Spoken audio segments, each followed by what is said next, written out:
பண்ணக்கூடாது. அதுலயும் என்ன இருக்குது, நிறைய ப்ராப்ளம்ஸ் இருக்கிறதுனால, இன்ஃபெக்ஷன் இருக்கிறதுனால, நம்முடைய ஹெல்த்தை பாதிக்கிற விஷயங்கள் இருக்கிறதுனால தான் அவங்க என்ன பண்ணிட்டாங்க, அவங்க நான் குளோரினேட்டட் பேக் நமக்கு இஷ்யூ பண்றாங்க. இப்போ அந்த பேக்கை நம்ம 7 rupees கொடுத்து வாங்குற ஒரு பேக். வார்ட்ல நீங்க என்ன பண்ணக்கூடாது, அந்த கலர் கோடட் பேக்ஸ் அன்னெசரி யூசேஜுக்கு பண்ணக்கூடாது. சரியா? தேவையில்லாம செலவு பட்சமா அதில் எடுத்து போடுறது, நிறைய நாள் ஷெல்ஃப் எல்லாம் அடிக்கிறாங்க நம்ம ஆட்கள் தெரியாம. ஸோ அந்த மாதிரி வேலையெல்லாம் பண்ணாதீங்க தயவு செய்து. யாராவது பண்ணனாலும் அவங்ககிட்ட சொல்லுங்க, இட்ஸ் வெரி எக்ஸ்பென்சிவ், தயவு செய்து இது மாதிரி பண்ணாதீங்கன்னு சொல்லி அவங்க இன்ஸ்பெக்ட் பண்ணிடுங்க. ஸோ இதை அவாய்ட் பண்றதுக்காக தான் உங்களுக்கு அந்தந்த இடத்துலயே எல்லாமே பிளேஸ் பண்ணிடுங்க. ஸோ நீங்க அந்த கலர் எதுல போடணுங்கிறத உங்களுக்கு கன்ஃபியூஷன் இருக்கக்கூடாது. ஒரு நிமிஷம் போய் நின்று யோசனை டிஸ்போஸ் பண்ணுங்க. போடணும்னா சும்மா அப்படி தூக்கி ஹாஃப்ல தூக்கி போடுறோம்ல குப்பைக்குள்ள, இல்ல இங்க நின்றுட்டு அப்படி அங்க அந்த மாதிரி என்ன பண்ணக்கூடாது, ஹாஸ்பிட்டல்ல பண்ணக்கூடாது. சரியா? சப்டேனியஸ் வரைக்கும் தான் உங்களுக்கு இருக்கும். ஸோ அது மேஜர் இன்ஜுரியா இருக்காது. ஸோ இந்த மாதிரி அனலைஸ் பண்ண தான் நாங்கள் கூப்பிடுறது இல்லை.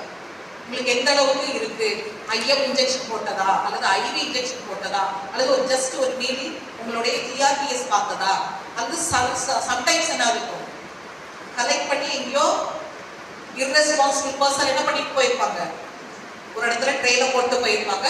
அதை புத்திசாலித்தனமா நீங்க எல்லாத்தையும் எடுத்து வைக்கிறேன்னு சொல்லி ரெஸ்பான்சிபிளா செய்யறேன்னு சொல்லி நீடில் ஸ்டிக்கானவங்களும் இருக்காங்க. ஸோ இப்போ ட்ரைடு ஒன்.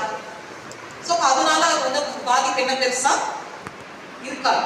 அப்ப எப்படி போனோட இருக்குது அப்படின்னா மட்டும்தான் நம்ம அந்த ப்ரொஃபிலாக்சிஸ்க்கு போற மாதிரி இருக்கும். ஸோ அதை அனலைஸ் பண்றதுக்காக தான் விதின் 1 hour அவங்களை ரிப்போர்ட் பண்ண சொல்லி நாங்க கேட்கிறோம். இப்போ நீங்க அதை செய்யல அப்படின்னா உங்களுக்கு தான் நீங்க பாதிப்பு உண்டாக்குறீங்க. ஸோ தயவு செய்து இதை மைண்ட்ல வச்சுக்கோங்க. ஸோ எவ்வளவு நேரத்துக்குள்ள இன்ஃபார்ம் பண்ணணும், விதின் 1 hour.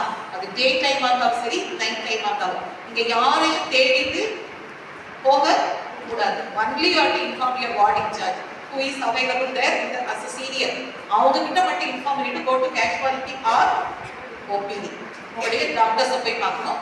பார்க்கறதுக்கு முன்னாலே என்ன பார்த்துட்டு கூட நீங்க என்ன பண்ணிக்கலாம், ஒரு டீட்டெயிலாக போட்டுட்டு கூட நீங்க என்ன ஒரு ஃபார்ம் இருக்கும், நீங்க அந்த ஃபார்மை ஃபில் பண்ணி கொடுக்கணும்.